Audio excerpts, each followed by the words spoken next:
መጽሐፈ ነገሥት ቀዳማዊ ምዕራፍ 14 በዚያም ወራት የኢዮራም ልጅ አብያ እጅግ ታመመ። ኢዮርብዓምም ሚስቱ ሐኖንን ተነሺ፣ ራስሽን ለውጪ፣ የኢዮርብዓም ሚስት እንደሆንሽ ማንም አይወቅ፣ ወደ ሴሎም ሂጂ፣ ስለዚህም ሕፃን ከደዌው ይድን እንደሆነ ጠይቂ። እነሆ በዚህ ሕዝብ ላይ እንደምነግሥ የነገረኝ ነቢዩ አኪያ በዚያ አለ። በእጅሽም ለእግዚአብሔር ሰው 10 እንጀራና የወይን እሸት 1 ማሰሮ ማር ይዘሽ ወደ እርሱ ሂጂ፣ በልጁም የሚሆነውን ይነግርሻል አላት። የኢዮራብዓም ሚስት እንዲሁ እንዳላት አደረገች። ተነስታም እንጀራ፣ የወይን ዘለላና 1 ማሰሮ ማር በመያዝ ወደ ሴሎ ሄደች። ወደ አኪያም ቤት ገባች። አኪያ ግን ስለ መሸምገሉ ዓይኖቹ ፈዘው ነበርና ማየት አልቻለም። እግዚአብሔርም አኪያን እነሆ ስለ ታመመው ልጅ ልትጠይቅህ ዘንድ የኢዮርብዓም ሚስት ትመጣለች፣ ራሷንም ለውጣ ወደ አንተ ትገባለች። በገባች ጊዜ እንዲህና እንዲህ በላት አለው። እርሷም በደጅ ስትገባ አኪያ የእግዚአብሔር የእግሯን ኮቴ ሰማ። እንዲህም አላት፣ የኢዮርብዓም ሚስት ሆይ ግቢ፣ ስለምን ራስሽን ለወጥሽ? እኔም የሚያስጨንቅ ወሬ ይዤ ወደ አንቺ ተልኬአለሁ።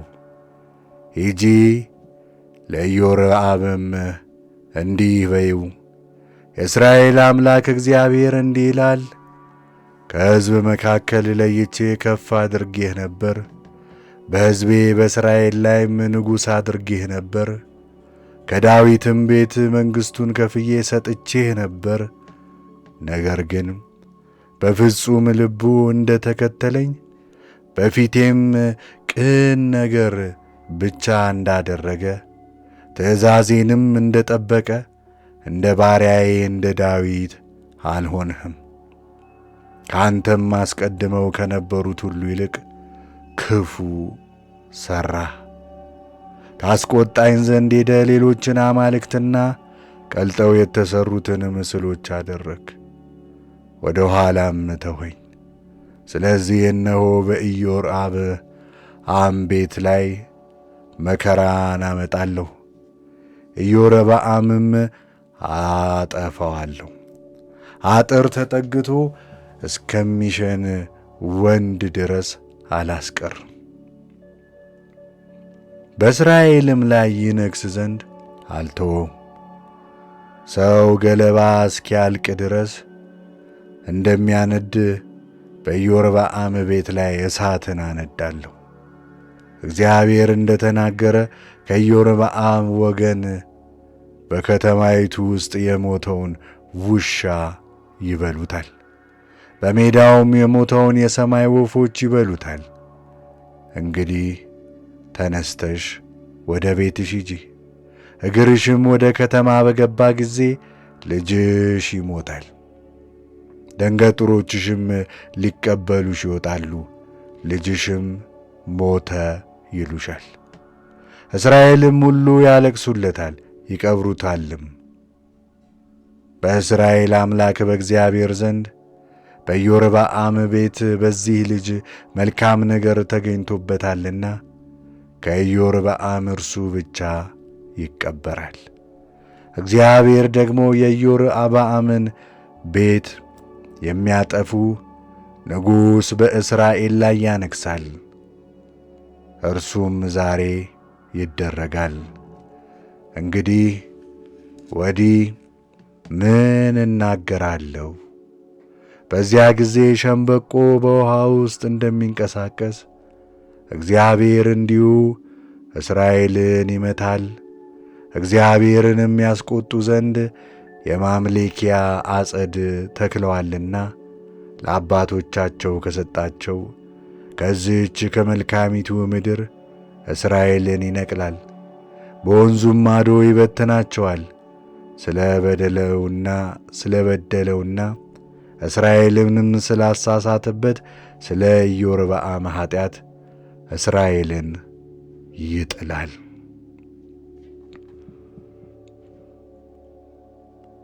የኢዮርብዓምም ሚስት ተነስታ ሄደች፣ ወደ ቴርሴስ ወጣች።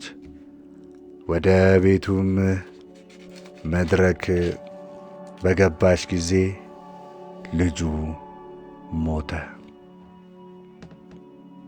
በባሪያውም በነቢዩ በአኪያ እንደተነገረው እንደ እግዚአብሔር ቃል እስራኤል ሁሉ ቀበሩት፣ አለቀሱለትም። የቀረውም የኢዮርብዓም ነገር እንዴት እንደተዋጋ እንዴትም እንደነገሠ እነሆ በእስራኤል ነገሥታት የታሪክ መጽሐፍ ተጽፏል። ኢዮርብዓምም የነገሠበት ዘመን 24 ዓመት ነበረ። ከአባቶቹ ጋር አንቀላፋ። ልጁም ናባጥ በፋንታው ነገሠ። የሰሎሞንም ልጅ ሮብዓም በይሁዳ ነገሠ። ሮብዓምም ንጉሥ በሆነ ጊዜ የ41 ዓመት ጎልማሳ ነበር። እግዚአብሔርም ስሙን ያኖርባት ዘንድ ከእስራኤል ነገድ ሁሉ በመረጣት ከተማ በኢየሩሳሌም 17 ዓመት ነገሠ። የእናቱም ስም ናዕማ ነበር፣ እርሷም አሞናዊት ነበረች። ሮብዓምም በእግዚአብሔር ፊት ክፉ ሠራ። አባቶቹ በሠሩት ኃጢአት እና በደል ሁሉ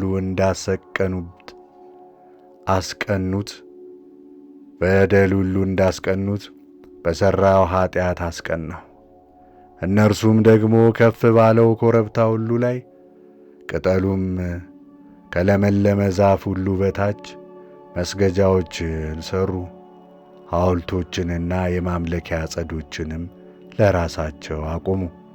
በምድርም ሁሉ ዓመፃ ነበር። ከእስራኤልም ልጆች ፊት እግዚአብሔር ያሳደዳቸው የአሕዛብን ርኵሰት ሁሉ ያደርጉ ነበር። ሮብዓምም በነገሠ በአምስተኛው ዓመት የግብፅ ሱሲቀም በኢየሩሳሌም ላይ ዘመተ። የእግዚአብሔርን ቤተ መዛግብትና የንጉሡን ቤተ መዛግብት ሁሉ ወሰደ።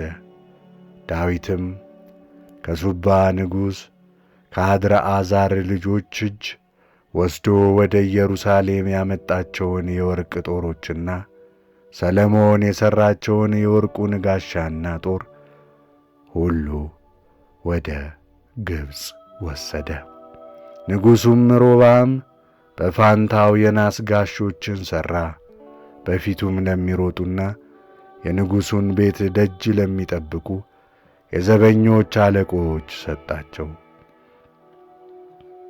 ከዚህ በኋላ ንጉሡ ዘወትር ወደ እግዚአብሔር ቤት ሲገባ ዘበኞቹ ይሸከሟቸው ነበር።